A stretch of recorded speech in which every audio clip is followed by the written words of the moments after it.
Menantu Super. Bab 5221-5230. Bab 5221 sulit untuk memulai. Su Yingxia mengangguk, ya, informasi peta kami salah, dan bahkan semua persiapan sebelumnya hilang sama sekali. Lagi pula, para pelayan ini terlatih dengan baik dan bahkan tidak meminta imbalan. Reward yang diberikan Han Sanqian cukup banyak, totalnya 20.000 batu kecubung.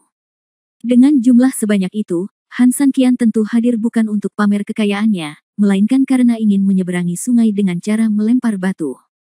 Alhasil, lucunya untuk 20.000 ametis penuh, yang merupakan uang yang cukup bagi banyak orang untuk hidup sejahtera selama beberapa tahun, pelayan tersebut tidak hanya langsung menolaknya, bahkan tidak melihatnya dari awal.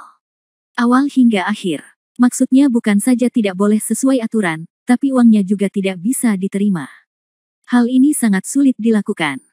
Seperti kata pepatah, uang dapat membuat iblis mendorong penggilingan, tetapi di tempat terkutuk ini, jika iblis kaya tidak mendorong Anda, itu tidak masuk akal.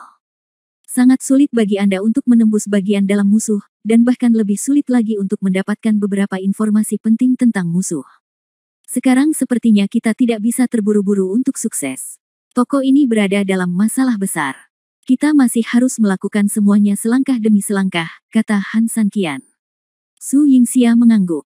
Di tempat yang begitu dalam, mengambil tindakan gegabah hanya akan membuat dirinya semakin terekspos. Han Sanqian benar, mereka harus mengambil pendekatan jangka panjang. Lalu apa rencanamu selanjutnya? Su Yingxia bertanya. Han Sanqian berpikir sejenak dan berkata, mari kita lihat dulu dan jalani proses bisnisnya. Bagaimanapun, kota Yetian sedang menunggu uang kita. Ini adalah posisi dasar Han Sanqian. Dia harus menghasilkan uang di toko-toko terkenal untuk kembali. Kalau begitu, ayo kita jual dulu, kata Su Yingxia. Han Sanqian menggelengkan kepalanya, jangan cemas. Kamu sudah turun tangan begitu kamu muncul. Kamu tidak bisa menjual anggur yang bagus dengan harga yang bagus. Begitu dia naik ke atas panggung, Han Sanqian langsung menjual keterampilan tingkat dewanya. Han Sanqian bukannya tidak pernah memikirkan adegan ini, dia hanya memikirkannya dari sudut pandangnya, dia sendiri merasa cara ini terlalu sembrono. Pada saat itu, orang-orang kemungkinan besar akan menganggapnya sebagai tongkat ajaib, dan bahkan jika mereka secara bertahap memahami bahwa dia bukanlah tongkat ajaib, akan sulit untuk mendapatkan kembali rasa terkejut itu. Tanpa rasa kaget, sulit menjualnya dengan harga bagus. Oleh karena itu, diperlukan sebuah peluang. Peluang yang cocok dan wajar bila mana seharusnya muncul. Tunggu pelan-pelan. Han Sanqian tersenyum, jangan cemas. Sulit bagi kita untuk datang ke tempat seperti ini. Klan dan bagaimana melakukannya. Seorang master dari klan iblis. Mendengarkan kata-kata Han Sanqian dan melihat senyum percaya diri di wajah Han Sanqian, Su Yingxia tahu bahwa Han Sanqian jelas memiliki pengaturan dan ritmenya sendiri. Yang harus dia dan dua murid mudanya lakukan adalah membiarkan alam mengambil jalannya. Kalau begitu, Pei Yuan dan Pei Mu, kamu harus kembali ke kamarmu dan istirahat dulu. Kita akan keluar makan malam nanti, kata Su Yingxia. Beberapa orang sudah kelelahan karena berlari jauh dan sangat membutuhkan istirahat sejenak. Pei Mu dan Pei Yuan pergi satu demi satu, dan Su Yingxia hendak bangun dan kembali ke kamarnya. Mengapa kamu pergi? Han Sanqian bertanya. Kembali ke kamarmu dan istirahat, Su Yingxia berbalik dan berkata. Sial, bukankah kita tidur sekamar? 4 kamar, 4 orang, bukankah itu berarti 1 kamar untuk setiap orang? Kata Su Yingxia. Itu saja, oke, silakan. Hei, awalnya saya ingin berdiskusi dengan Anda apa yang harus dilakukan selanjutnya, tapi saya tidak menyangka. Oke, silakan. Han Sanqian tampak sedikit kecewa. Mendengar bahwa Han Sanqian masih memiliki sesuatu untuk didiskusikan, Su Yingxia buru-buru duduk kembali dan berkata, apalagi yang harus kamu atur? Han Sanqian memutar matanya dan berbaring di tempat tidur, pergi dan istirahat. Istirahat. Su Yingxia berjalan ke arah Han Sanqian dalam beberapa langkah dan berkata, oke, saya salah, oke. Katakan padaku apa yang ingin kamu atur. Jadi, kamu ingin berbicara denganku tentang pengaturan selanjutnya. Kata Han Sanqian. Su Yingxia mengangguk, ya, oke, bisakah Anda mengatakannya sekarang? Han Sanqian duduk seolah tidak terjadi apa-apa dan menepuk sisi tempat tidurnya, mari kita bicara di sini. Su Yingxia tidak memiliki keraguan sedikit pun dan dengan patuh datang ke sisi Han Sanqian. Tetapi sebelum dia bisa duduk dengan kokoh, Han Sanqian sudah menerkamnya seperti harimau lapar. Su Yingxia langsung merasa malu dan ketakutan. Kamu, bukankah kamu mengatakan ingin mengatur langkah selanjutnya? Hei, rencanaku selanjutnya adalah memakanmu dulu. Bab 5222 Layanan Terbaik. Bersamaan dengan suara-suara keras di dalam ruangan, babak baru pergerakan pun mulai terjadi. Sekitar 4 atau 5 jam kemudian, hari sudah malam, lampu pertama sudah menyala, dan para tamu pada dasarnya penuh energi setelah istirahat sore. Han Sanqian juga sudah bangun. Su Yingxia Jiao memelototi Han Sanqian setelah 4 atau 5 jam, dia mungkin hanya beristirahat kurang dari setengahnya. Pei Mu dan Pei Yuan sudah menunggu di luar pintu, setelah selesai mencuci, mereka pun meninggalkan kamar. Tuan, di luar sangat ramai. Pei Yuan, anak ini, sudah lama mendengar kegembiraan di jalan luar dan ingin keluar dan melihat-lihat.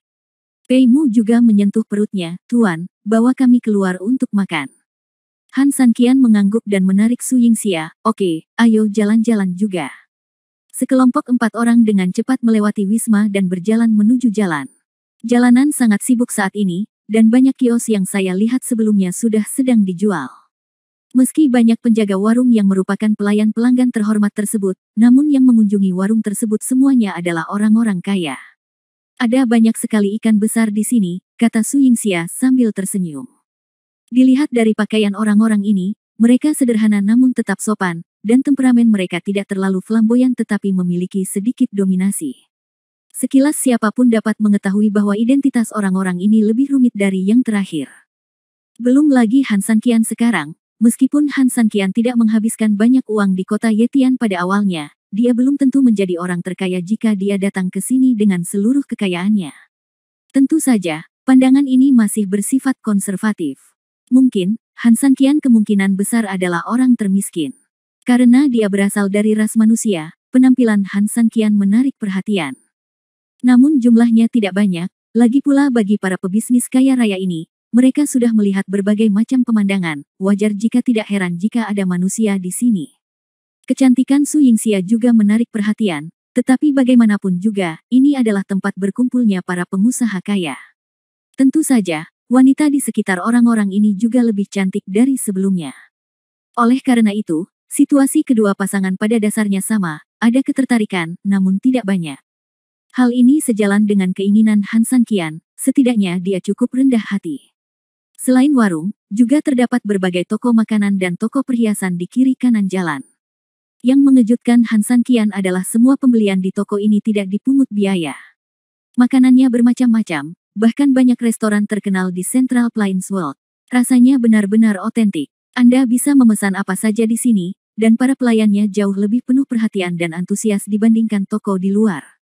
Anda hanya ingin pergi ke gubuk, dan Anda berharap ada seseorang yang membantu Anda pergi ke sana, dan bahkan membantu Anda melepas celana Anda.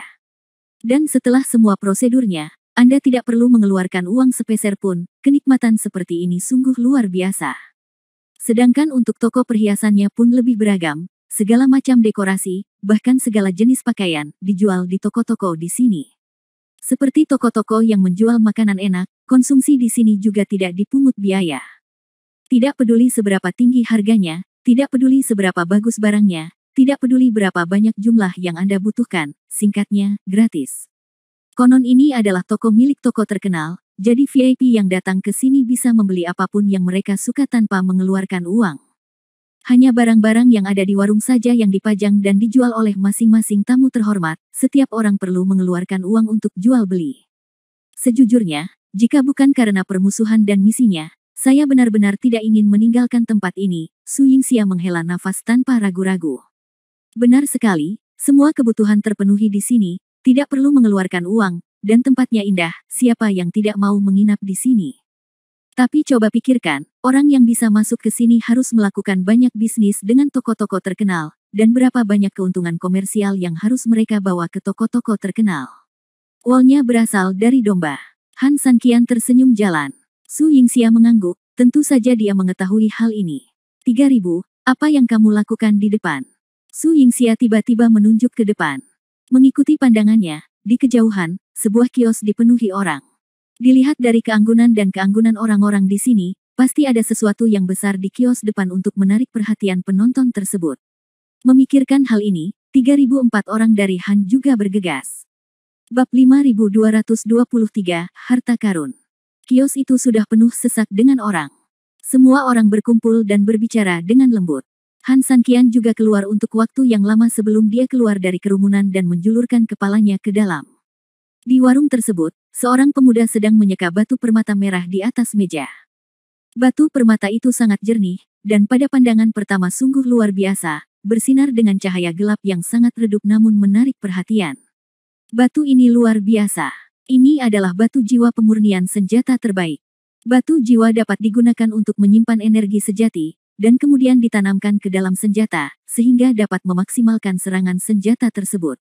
Ya, itu seperti jiwa senjata lainnya. Namun, dibandingkan dengan jiwa senjata, batu jiwa jauh lebih nyaman.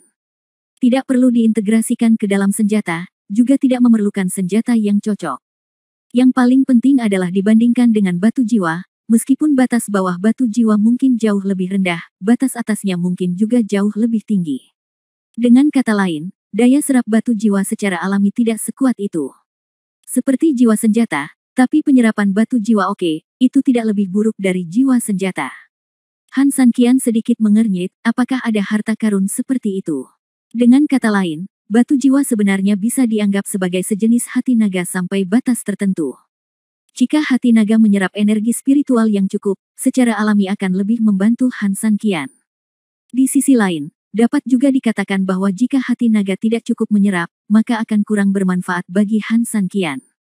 Oleh karena itu, kualitas batu jiwa sangatlah penting.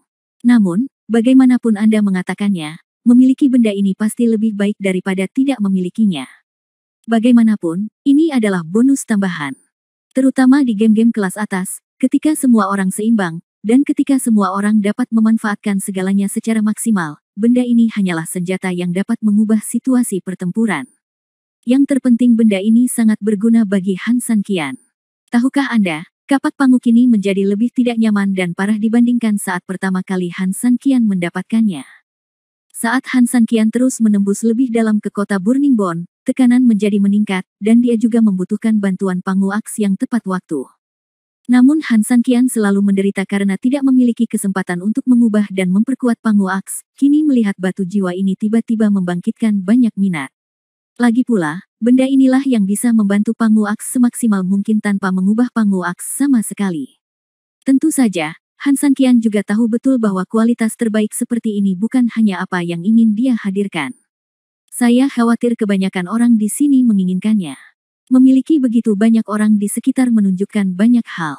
Tertarik, Su Yingxia bertanya sambil tersenyum. Han Sanqian mengangguk gembira, tetapi dia tidak memiliki kekuatan apapun di tasnya. Tuan kami telah mengatakan bahwa tidak ada harga untuk benda ini, jadi jika Anda tertarik dengan ini, Anda dapat menawar dan mencobanya sendiri. Setelah penggosok batu selesai berbicara, dia melanjutkan, tapi mari kita buat kesepakatan dulu. Seseorang dengan harga lebih tinggi secara alami akan memiliki keuntungan, tetapi hal itu tidak dapat memainkan peran yang menentukan karena tuan kita masih ingin melihat nasib. Ada takdir dan harganya. Jika keduanya digabungkan, kamu bisa mendapatkan benda ini. Setelah mendengar dua permintaan tersebut, banyak orang tiba-tiba menjadi sedikit tertekan. Uang bukanlah masalah. Setiap orang yang bisa datang ke sini punya uang. Masalahnya adalah takdir. Benda ini tidak terlihat jelas dan tidak bisa disentuh sama sekali, jadi pada analisa akhir semua tergantung keberuntungan. Jika beruntung tentu saja akan bernasib, sebaliknya berarti tidak ada peluang. Ini adalah permainan untung-untungan di mana setiap orang mempunyai kesempatan, namun tampaknya ini juga merupakan permainan di mana setiap orang dilarang untuk berhenti. Banyak orang juga menggelengkan kepala saat ini, terlihat jelas bahwa mereka semua tahu bahwa meskipun benda ini kelihatannya bagus, kemungkinan untuk mendapatkannya sangat rendah sehingga mengejutkan. Sepertinya saya bisa melihat hal ini untuk menyegarkannya. Ya, di mana aku bisa menemukan hal yang disebut takdir ini. Aku hanya tahu satu hal sepanjang hidupku, yaitu, jika kamu punya uang, kamu akan memiliki takdir. Sayang sekali betapapun kayanya kita mungkin tidak bisa membeli keberuntungan apapun di sini. Mendengarkan desahan semua orang, Han Sanqian merasa penuh harapan, lalu dia mengangkat tangannya, saya berani bertanya, apa itu takdir? Bab 5224, Nasib yang tidak masuk akal. Ini pertanyaan yang bagus, Tuan Muda. Ketika pria itu mendengar pertanyaan Han San Qian, dia tiba-tiba menjadi gembira. Mengikuti penegasan pria itu, kerumunan pertama-tama melirik ke arah Han San Qian, dan kemudian mengalihkan pandangan mereka ke pria itu, menunggu jawabannya. Pria itu tersenyum lembut, tetapi, sayangnya, saya tidak memiliki jawabannya, dan guru tidak menjelaskan dengan jelas apa itu takdir. Hanya saja kami akan menyimpan batu jiwa ini di sini selama 3 hari, jadi kamu tidak perlu khawatir tentang apapun. Semuanya tergantung takdir, dan semuanya dengan sendirinya akan mengikuti takdir. Kalimat ini tidak hanya menenangkan hati setiap orang yang hadir, namun juga membuat hati setiap orang serasa dipukul. 3 hari, setidaknya nampaknya masih ada peluang besar bagi mereka yang belum punya jawaban, lagi pula masih ada waktu dan semua orang bisa memperjuangkannya. Namun selama 3 hari, semuanya tergantung takdir, dan sebenarnya keberadaannya tidak ada artinya. Han San Qian dan Su Yingxia saling memandang dan tersenyum satu sama lain. Karena semua orang sudah bilang begitu, sebenarnya tidak perlu tinggal di sini.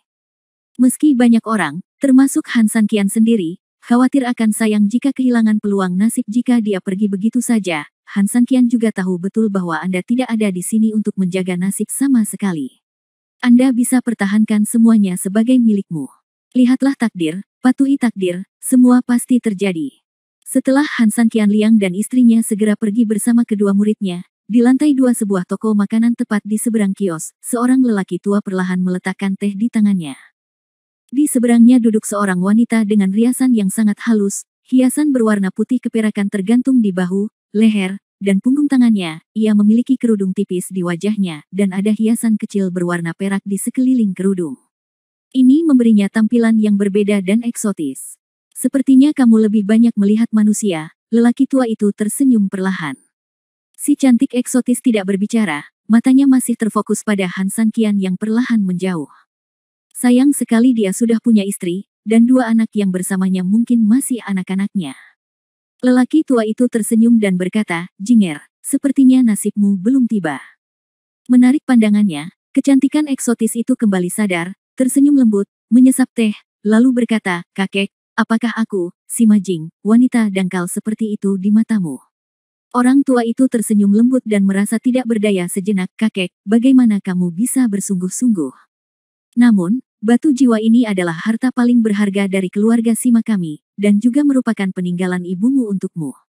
Tentu saja, harta duniawi yang demikian harus dimanfaatkan semaksimal mungkin. Bagaimana khasiat dan maknanya bisa sesederhana sekedar menemukan orang yang ditakdirkan? Kakek, belum tentu begitu. Mungkin, saat Jinger bahagia, dia bisa memberikannya kepada seseorang yang ditakdirkan untuk melakukannya secara gratis. Kakek telah melihatmu tumbuh besar sejak kecil. Meskipun dia tahu bahwa Jinger benar-benar baik hati, kakek juga tahu bahwa tidak ada manfaatnya dan tidak ada alasan untuk datang lebih awal."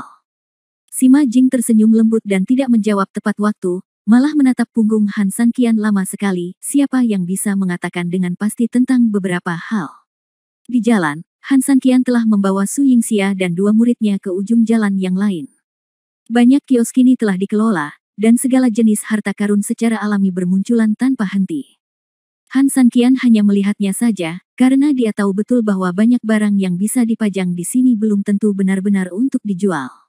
Beberapa di antaranya hanyalah barang yang dipamerkan orang lain dari awal hingga akhir.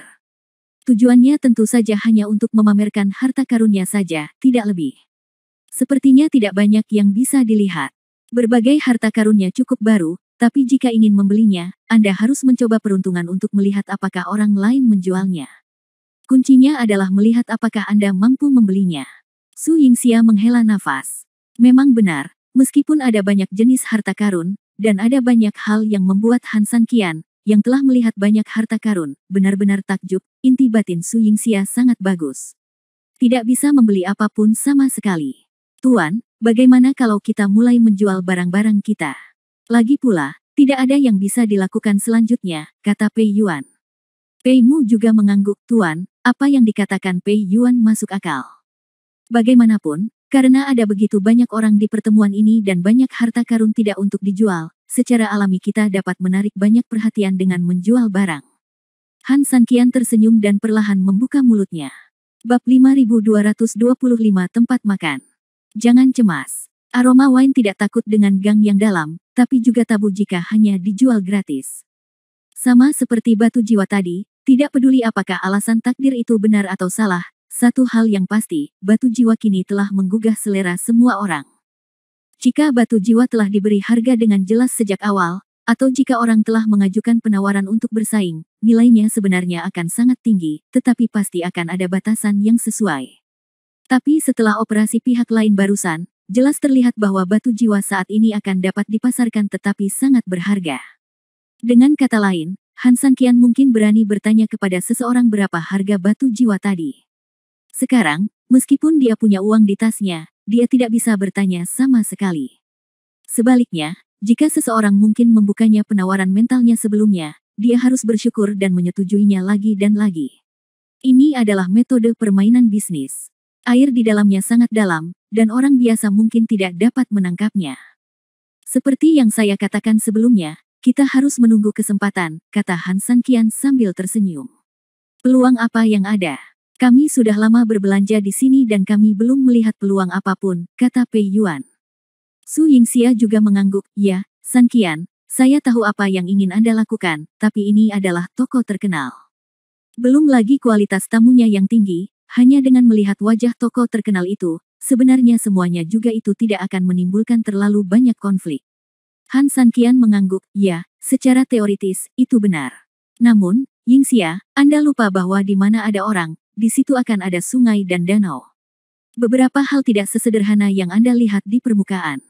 Lagi pula, untuk beberapa hal, sebelum tidak ada konflik kepentingan, setiap orang dengan sendirinya akan memperlakukan satu sama lain dengan sopan, tapi begitu ada kepentingan yang dilibatkan, akan berbeda. Tunggu saja, cepat atau lambat akan terjadi. Tentu saja, pada akhirnya Han Sanqian juga punya pemikiran dan tanggapannya sendiri, ia tidak akan pernah mempertaruhkan seluruh uangnya pada tebakan bodoh. Lalu kemana kita akan pergi sekarang? Su Yingxia tahu bahwa akan sulit bagi orang lain untuk membuat Han Sanqian berbalik ketika dia memutuskan untuk melakukan sesuatu. Oleh karena itu, karena Han Sanqian bersikeras, dia sebagai istrinya tidak punya apa-apa selain dukungan. Han Sanqian mengangkat kepalanya dan menatap ke langit. Hari sudah mulai larut. Ayo kita makan malam, kata Han Sanqian sambil tersenyum. Saat itu sekitar jam 8 malam. Jika ini adalah negara yang tenang, hampir waktunya untuk tertidur, tetapi di toko besar ini, saat lampu menyala terang, itu hanyalah awal dari kehidupan malam. Oleh karena itu, saat ini toko makanan gourmet jelas sudah memasuki momen yang benar-benar ramai dengan bisnis. Tuan, kita harus makan di mana? Sebenarnya menurutku jajanan di sore hari cukup enak. Bagaimana kalau kita lanjutkan makan malam ini? Tuan istri, apakah tidak apa-apa? Kedua anak itu masih anak-anak, dan kepolosan mereka tidak diragukan lagi terungkap di depan makanan. Su Yingxia hanya tersenyum ringan, dia tahu betul bahwa tempat makan bergantung pada Han Sanqian. Tanyakan pada tuanmu, Su Yingxia tersenyum. Kedua anak itu memandang Han Sanqian dengan penuh semangat. Han Sanqian tersenyum, oke, ayo makan sesuatu yang enak. Kemana harus pergi? Di mana ada banyak orang, apakah itu berarti makanan di sana pasti enak? Pei Yuan dan Pei Mu saling berpandangan. Meskipun kata-kata tuannya sangat menyegarkan dan menyenangkan, bersamanya begitu lama memberi mereka firasat yang tidak diketahui. Tuan, itu benar, tapi... Iya guru, di mana yang ramai? Mari kita makan saja dan tidak akan berkeliling melihat berapa banyak orang yang duduk di setiap restoran, bukan? Han Sanqian tersenyum, dua anak laki-laki konyol, di mana ada begitu banyak orang, apakah kamu perlu terlalu banyak berpikir? Apa maksudmu? Tuan tahu di mana ada banyak orang. Han Sanqian tersenyum dan berkata, siapapun yang punya otak harus mengetahui hal ini. Di manakah itu? Su Yingxia tersenyum lembut, pikirkan kalian berdua, makanan apa yang harus dimakan oleh kebanyakan orang. Pei Yuan dan Pei Mu saling berpandangan, mungkinkah itu? Apa yang dikatakan tuannya? Kami tahu. Mereka berdua memikirkannya hampir bersamaan. Bab 5226 Masalah Restoran. Warung. Mendengar ini, Han Sanqian mengangguk gembira dan tersenyum. Ya, itu sebuah restoran. Betapapun lezatnya makanannya, betapapun nikmatnya minumannya, itu hanya sementara. Selama ribuan tahun, manusia telah menggunakan sejarahnya sendiri untuk memberitahu semua orang yang melihatnya bahwa nasi dan pasta adalah keabadian mereka, dan anggur putih dan nasi anggur adalah favorit mereka. Yang satu dapat membuat Anda kenyang, dan yang lainnya dapat menstimulasi suasana makan secara maksimal. Oleh karena itu, restoran jelas selalu menjadi tempat paling ramai. Jalan-jalanlah. Di mana ada banyak orang, pasti ada cerita. Han Sanqian tersenyum setelah mengatakan ini dan memimpin mereka bertiga menuju restoran di jalan. Restoran sudah penuh sesak dengan tamu saat ini. Untuk melayani semua orang dengan sebaik-baiknya, dapur telah menambah banyak staf. Di aula dalam, banyak toko terkenal juga menambahkan banyak meja dan kursi. 3.000 orang Han datang kurang lebih tepat waktu dan menyusul meja terakhir sebelum meja pertama ditambahkan. Lokasinya juga relatif bagus, di pinggir lobi. Di sini Anda dapat merasakan kebisingan aula, dan pada saat yang sama, dinding di sisi lain dapat secara efektif memberikan rasa ketenangan kepada mereka. Setelah pelayan mengantar keempat orang itu ke tempat duduk mereka, dia tersenyum dan berkata, "Kalian benar-benar datang pada waktu yang tepat. Nanti, dan ruang untuk meja tambahan harus dipindahkan ke tengah aula." Meskipun masih akan ada kursi pada saat itu, tapi dibandingkan dengan sisi ini, lingkungannya tidak sebaik di sini. Ngomong-ngomong, kalian berempat, mau makan apa? Toko ini punya 108 hidangan, termasuk 32 jenis masakan dari dunia Bafang. Sedangkan untuk wine, ada 17 jenis di sini, pada dasarnya semuanya hidangan dari dunia Bafang. Anggur kualitas terbaik. Han Sanqian tersenyum, "Kita semua orang luar, bagaimana kalau saudara kedua mengatur agar kita makan dan minum apa?" "Baiklah, aku akan mengaturnya untukmu, nak." Pelayannya mengundurkan diri, dan 3.004 orang Han juga melihat ke aula saat ini. Aula sudah ramai dengan aktivitas, jadi Han Sanqian dan yang lainnya berada dalam posisi yang lebih baik. Jika tidak, mereka mungkin harus saling berteriak bahkan saat berbicara. Tak lama kemudian, pelayan datang membawakan piring makanan. VIP memang VIP, dan hidangan yang ditata oleh pelayannya luar biasa. Hanya ada 4 orang, tetapi hidangannya adalah 8 hidangan dan 2 sup, dan rasanya berkisar dari pedas hingga tidak pedas, dari manis hingga asam. Dapat dikatakan bahwa 8 hidangan ini, hampir semua hidangan, memperhitungkan semua selera setiap orang. Ini pasti membuat Han Sanqian dan yang lainnya sangat puas. "Kakak kedua, kamu sudah selesai." Tanpa menyombongkan diri, para pramusaji ini memang bisa diberi imbalan atas jasanya, sayangnya yang jelas mereka tidak mau menerima dan tidak berani menerimanya. "Memuaskan para tamu terhormat adalah tujuan dari layanan kami." Pelayan tersenyum lembut, "Saya tidak akan mengganggu tamu terhormat saat mereka sedang makan, jadi silakan minggir." Pelayan pergi. Han Sanqian meminta beberapa orang untuk menggunakan sumpitnya, dan kemudian mulai makan sendiri. Makanannya lebih dari 5 rasa dan anggurnya lebih dari 30. Orang-orang terus makan dan minum, dan orang-orang terus berdatangan. Seperti yang dikatakan pelayan, aula tidak hanya mengadakan putaran kedua penambahan meja, tetapi juga ada putaran ketiga, putaran keempat, bahkan putaran kelima. Semakin banyak orang di tempat ini, dan suasana menjadi semakin hidup. 3.000, meskipun kamu mengeluarkan nasi dari mangkuk dan menghitungnya satu persatu, aku khawatir kamu tidak akan punya banyak kesempatan malam ini, kata Su Yingxia sambil tersenyum. Jelas sekali bahwa Han Sanqian makan dengan sangat lambat. Banyak meja di belakang mereka yang sudah cukup minum dan mengobrol, tetapi di meja mereka, hanya setengah dari hidangan yang disajikan. Han hanya makan setengah dari 3.000 mangkuk nasi. Niat pemabuk Han Sanqian bukanlah untuk makan. Jelas sekali hingga terasa berlebihan. Han Sanqian tersenyum dan tidak merasa malu, "Apa yang kamu takutkan? Mungkinkah dia bisa mengusirku?" Hotel biasa ini tidak berani melakukannya. Namun restoran yang menjamu para VIP di tokonya ini jelas tidak berani melakukannya. Su Yingxia menghela nafas tak berdaya, jelas sekali bahwa Han Sanqian, penjaga tongkat hari ini, mungkin tidak akan pergi kemana-mana jika dia tidak bisa tinggal bersama kelinci itu. "Pei Mu, Pei Yuan, jika kamu sudah kenyang, kamu dapat kembali ke kamarmu untuk beristirahat jika tidak ada pekerjaan. Lagi pula tidak ada yang terjadi, jadi tidak perlu membiarkan kedua anak itu menunggu di sini tanpa daya," Su Yingxia kemudian memerintahkan. Pei Mu dan Pei Yuan menggelengkan kepala, tentu saja mereka ingin tetap bersama tuannya. Namun, karena mengira tuan dan istrinya jarang menghabiskan waktu bersama, mereka tetap bangkit dan pergi. Tapi pada saat ini, ada gerakan tiba-tiba di aula. Bab 5227 kesempatan telah tiba. Liang Kuan, jangan berpura-pura menjadi serigala berekor besar di depanku. Biar ku beritahu, hari ini adalah hari jadi tokoh terkenal itu. Aku tidak ingin berkenalan denganmu. Tapi jika kamu bersikeras karena tidak berterima kasih, maka jangan salahkan aku karena bersikap kasar. Brengsek, Wang Lu, jadi bagaimana jika kamu kasar? Apa menurutmu aku takut padamu? Di meja tengah, dua orang di meja mulai berdebat. Meski keduanya berbicara dengan lantang, namun tetap tidak terlalu keras di tengah hiruk-pikuk, dan hanya menarik perhatian sebagian orang.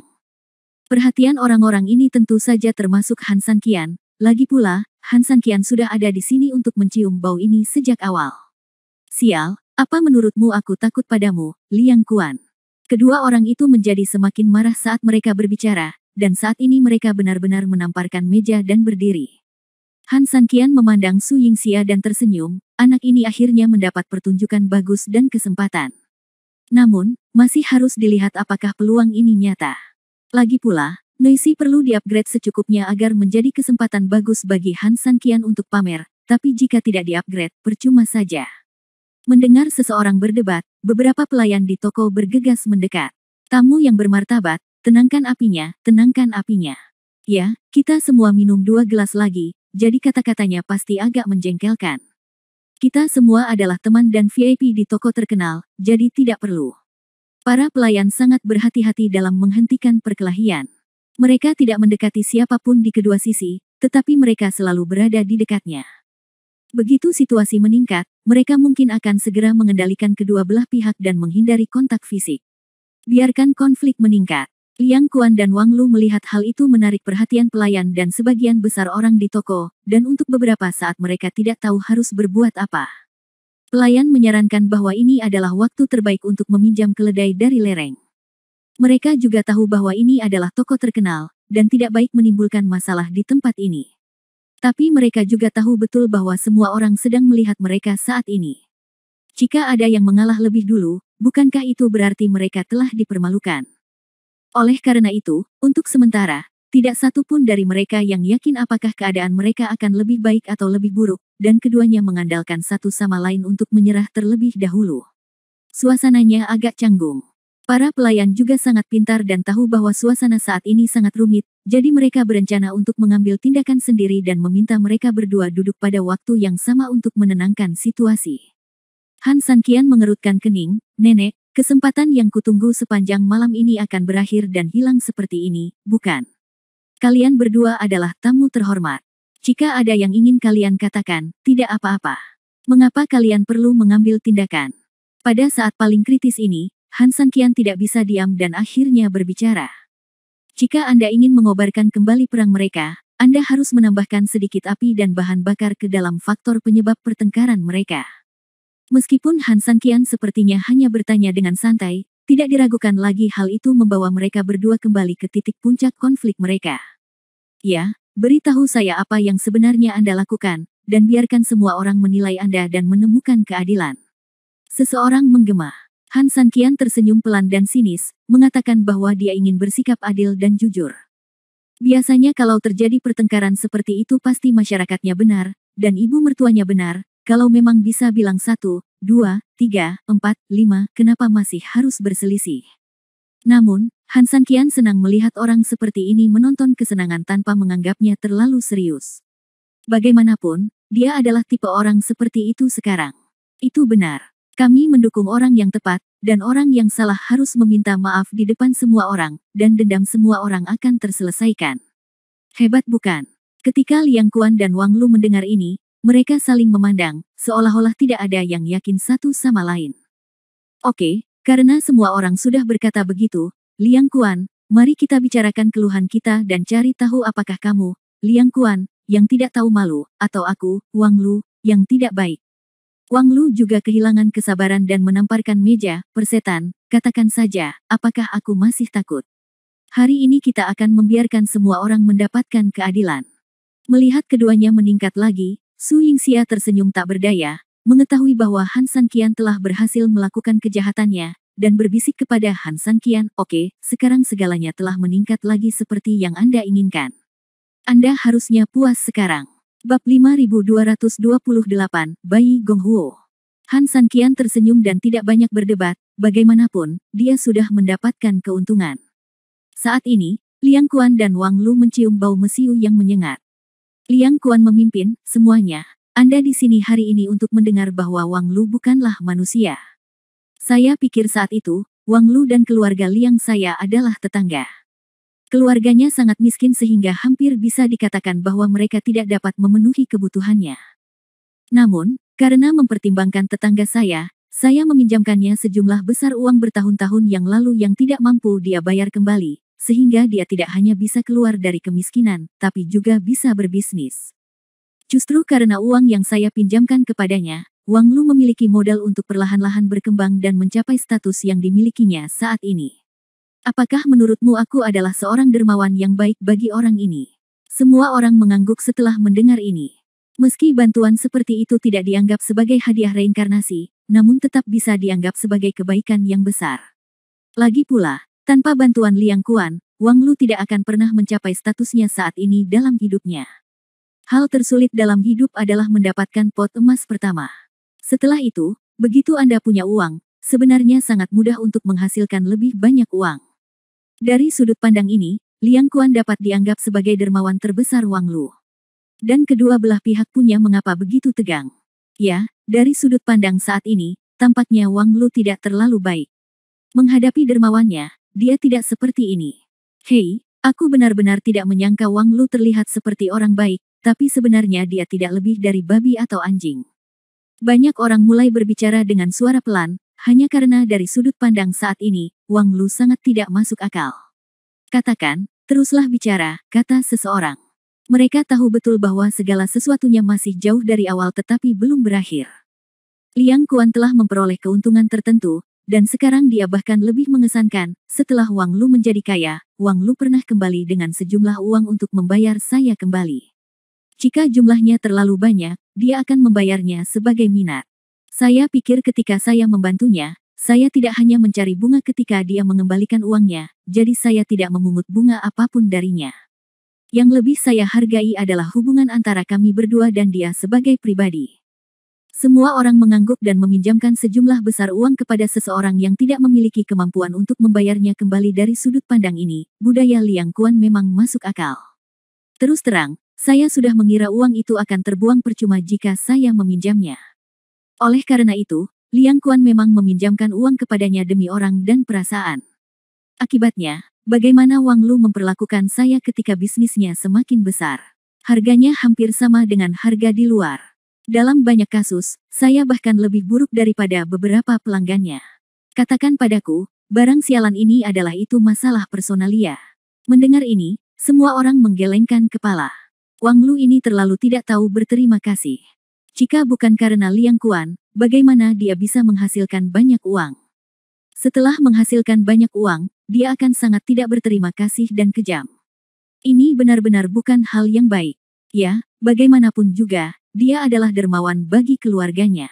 Apa yang bisa saya lakukan dengan potongan harga? Wang Lu sudah menjadi pengusaha terkenal. Saya tidak menyangka dia menjadi orang seperti itu. Semua orang menuduh Wang Lu, dan untuk sementara, Wang Lu tidak tahan lagi. Semuanya, jangan dengarkan omong kosongnya, kata Wang Lu mendesak. Liang Kuan berkata dengan dingin dan meremehkan, apakah saya berbicara omong kosong?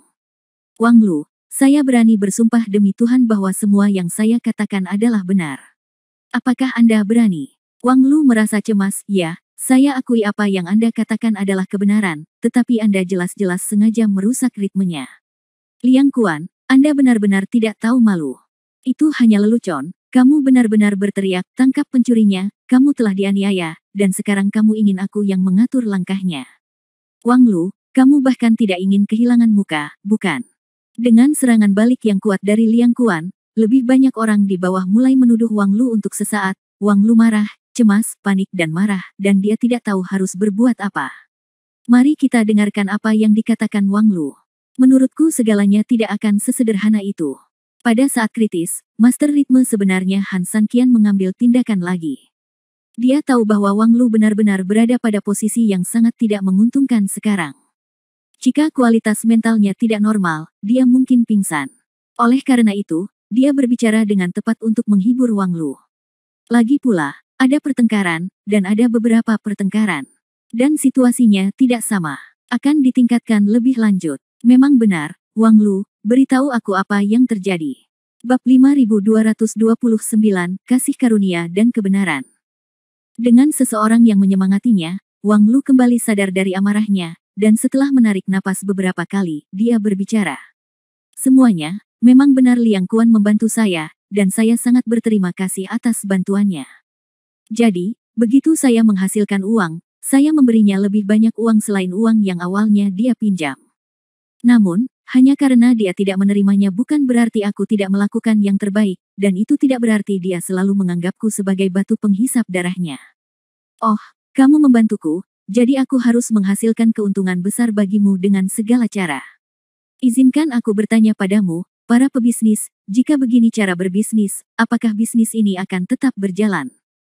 Saya telah menawarkan harga yang relatif rendah untuk memberikan keuntungan ketika saya berbisnis dengan Liang Kuan, tetapi Anda tidak bisa terus-menerus menekan saya. Dia mengatakan bahwa beberapa pelanggan memiliki keuntungan yang lebih rendah. Memang benar, tapi bukan berarti dia bisa melakukan hal yang sama. Pertama, pelanggan dengan harga sangat rendah itu mungkin memang telah mengambil harga sangat rendah dari saya pada aspek transaksi tertentu, namun pada gilirannya, saya sering kali mengambil harga sangat rendah dari orang lain pada produk lain. Oleh karena itu, pelanggan dengan harga sangat rendah tersebut harga murah sebenarnya saya tidak menghasilkan uang sendiri, dan saya masih merugi. Itu hanya demi rotasi dan diversifikasi bisnis. Terkadang saya harus mengorbankan sedikit keuntungan. Hal ini tidak dapat dipahami oleh semua orang yang dalam bisnis. Begitu kata-kata Wang Lu keluar, banyak orang mengangguk. Dunia bisnis adalah medan perang, namun terkadang juga merupakan medan pertempuran antar manusia. Situasi seperti yang dialami Wang Lu sebenarnya tidak jarang terjadi. Untuk memperkaya barangnya sendiri, terkadang orang menandatangani pesanan dengan pihak lain dengan harga yang sangat rendah, dan kemudian mendapatkan beberapa barang pihak lain dengan harga lebih rendah. Kedua belah pihak pada dasarnya saling menukarkan sesuatu, namun dengan melakukan hal ini, bisnis akan terlihat lebih baik, dan arus juga akan terlihat lebih baik. Sebenarnya, kalau soal ini sederhana dan jelas, seseorang melihat sesuatu berdasarkan emosi, jadi Wang Lu memang sedikit tidak menarik. Sebagai orang yang memandang segala sesuatu berdasarkan bisnis dan kelangsungan hidup dasar, tentu saja ia merasa bahwa Liang Kuan bukanlah seorang dermawan, ia jelas ingin mengubah dirinya menjadi darah dagingnya dan dibantai olehnya. Konflik antara kedua belah pihak terutama terjadi di sini. Liang Kuan berkata dengan nada menghina, kamu mengatakan itu, tapi itu salahku. Sepertinya ketika aku meminjamkanmu uang dalam jumlah besar, akan lebih baik jika melemparkannya ke anjing. Setidaknya, dia masih bisa goyangkan padaku. Ia mengibaskan ekornya. Wang Lu tidak mau kalah, Anda meminjamkan saya uang, dan saya membayarnya kembali secara penuh. Jika Anda menginginkan bunga, saya dapat memberikannya kepada Anda sekarang, tetapi Anda tidak dapat berdiri di titik tertinggi dengan ini. Moralitas perlakukan aku sebagai bonekamu. Persetan dengan kudamu, itu hanya memintamu memberi sedikit keuntungan dalam bisnis antara kamu dan aku, tapi ternyata kamu memperlakukanmu sebagai boneka. Wang Lu, apakah hati nuranimu telah dimakan oleh seekor anjing? Berhentilah membicarakan hal ini padaku. Aku tidak tahu apa yang ingin kamu lakukan. Kedua belah pihak bertengkar lagi, dan tidak ada yang memberi jalan meskipun wajah mereka memerah. Sejujurnya, saya berada di pihak Liang Kuan. Bagaimanapun, dia telah memberikan bantuan yang besar kepada Wang Lu dan memiliki kebaikan untuk membangun kembali. Demi kebaikan, apalagi memberikan manfaat, meskipun dia menderita kerugian besar, maka saya akan menerimanya. Memang benar, permintaan Liang Kuan sebenarnya sepertinya tidak terlalu berlebihan. Itu sama sekali tidak melibatkan pengendalian Wang Lu.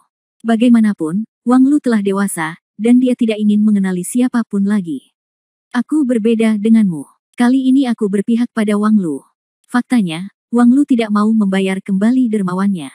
Hal ini terlihat dari pembagian keuntungan antara kedua pihak dan pembayaran awal uang tersebut. Wang Lu sebenarnya, dia juga bermaksud membalas kebaikannya, tapi Liang Kuan tampaknya sedikit menghargai diri sendiri dan agresif. Ya, para dermawan tidak boleh meminta imbalan.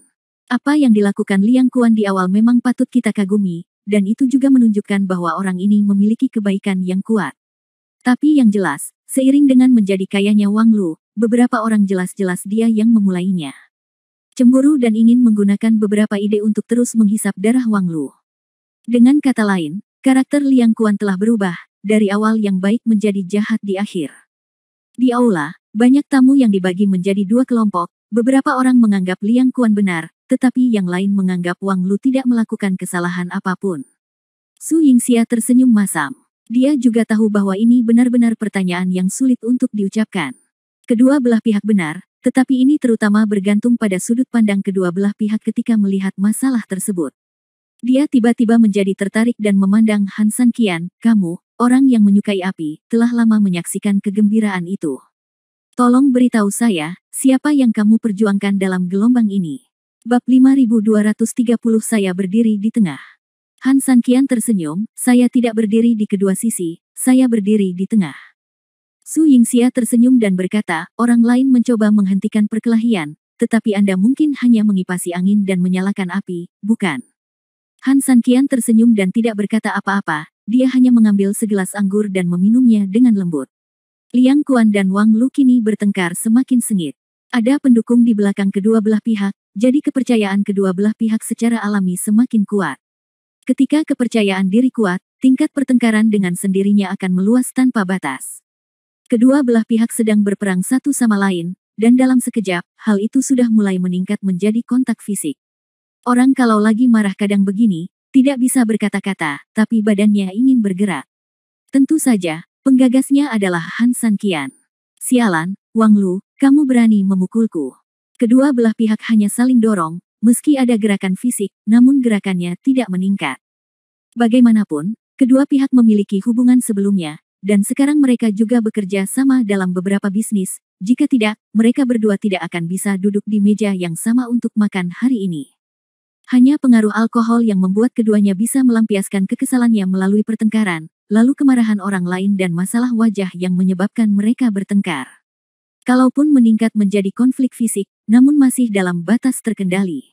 Tapi barusan, Liang Kuan ditampar oleh Wang Lu saat dia didorong. Kali ini, tidak hanya para pramusaji yang mencoba memulai perkelahian saja yang tercengang, tapi juga sekelompok penonton. Tidak peduli apakah itu mendorong atau berdebat, tetapi dibandingkan dengan mengambil tindakan secara langsung, segalanya sangatlah berbeda. Sifat melakukan ini sangat buruk. Bahkan orang yang terlibat, Wang Lu, sedikit bingung saat ini. Dia ingat dengan jelas bahwa dia baru saja mengangkat tangannya untuk mendorong Liang Kuan bagaimana. Kenapa dia menamparkan wajah Liang Kuan? Bagaimana dia tahu bahwa dia sebenarnya hanya ingin mendorong Liang Kuan, tetapi seseorang diam-diam melakukan kesalahan seperti Ling Kong, sedikit meningkatkan kekuatan tangannya, dan kemudian sedikit mengubah sudutnya. Jadi, karena kesalahan seperti itu, dorongan itu berubah menjadi tamparan. Aku tidak melakukannya, aku. Untuk sesaat, Wang Lu sedikit bingung. Belum. Sialan, Wang Lu, apakah kamu ingin begitu tidak tahu malu? Di depan semua orang melihatmu menamparku, dan kamu masih ingin berpura-pura tidak bersalah di sini. Liang Kuan berkata sepenuhnya marah. Seperti kata pepatah, memukul seseorang bukanlah sebuah tamparan di muka, lagi pula Liang Kuan juga merupakan orang yang berstatus dan berstatus. Setelah dipukul pada kesempatan penting seperti itu, apakah dia masih menginginkan wajahnya? Jika tidak, mengapa Liang Kuan melakukan sesuatu di masa depan? Karena itu, ia harus melawan. Semuanya, kalian semua telah melihat Dexing Wang Lu seperti apa. Kata-katanya selalu lebih baik daripada lagunya. Hari ini, kalian semua ada di sini, dan kalian semua tahu bahwa Wang Lu lah yang bergerak lebih dulu. Lalu aku, Liang Kuan, akan melawan. Maka itu tidak bisa dihindari. Begitu kata-kata ini keluar, semua tamu yang hadir, baik mereka mendukung Liang Kuan atau Wang Lu, tidak berani mengajukan keberatan. Lagi pula, apa yang dilakukan Wang Lu memang tidak masuk akal. Setiap orang adalah orang terhormat. Anda hanya mengatakan 1000 hal, tetapi Anda tidak boleh menyerang mereka secara langsung. Apalagi itu adalah tamparan di wajah. Sekalipun Anda memukul seseorang, Anda tidak akan menamparkan wajahnya. Wang Lu sedikit cemas, tidak, sebenarnya tidak, aku hanya ingin mengulurkan tangan untuk mengusirmu, tapi siapa tahu kamu tiba-tiba mendekatkan wajahmu, dan kemudian. Sial, maksudmu aku menyebalkan dan memukul tanganmu dengan wajahku, kan? Liang Kuan sangat marah. Wang Lu tidak berkata apa-apa, Setidaknya dari sudut pandangnya, ini memang bukan tidak mungkin. Dia benar-benar tidak berpikir untuk memukul Liang Kuan, dan dia benar-benar tidak tahu mengapa dia menamparkan wajah Liang Kuan. Namun, saat menghadapi pertanyaan Liang Kuan, dia benar-benar tidak bisa menjawab perkataan Liang Kuan secara tiba-tiba, sepertinya terlalu tidak tahu malu dan terlalu menarik kebencian. Liang Kuan, bukan itu maksudku. Aku, di mana ibumu, bajingan? Jika aku tidak membunuhmu hari ini, aku tidak akan terkalahkan. Begitu dia selesai berbicara, Liang Kuan menggerakkan tangannya, dan penjaga di sampingnya segera berdiri. Wang Lu juga tahu bahwa pertarungan sengit ini tidak bisa dihindari. Meski kini dia berada di pihak yang kalah, bukan berarti dia akan dikalahkan secara pasif di sini. Tubuhnya mundur sedikit, dan di sampingnya, rombongan pribadi Wang Lu juga berdiri di depan rumah majikannya.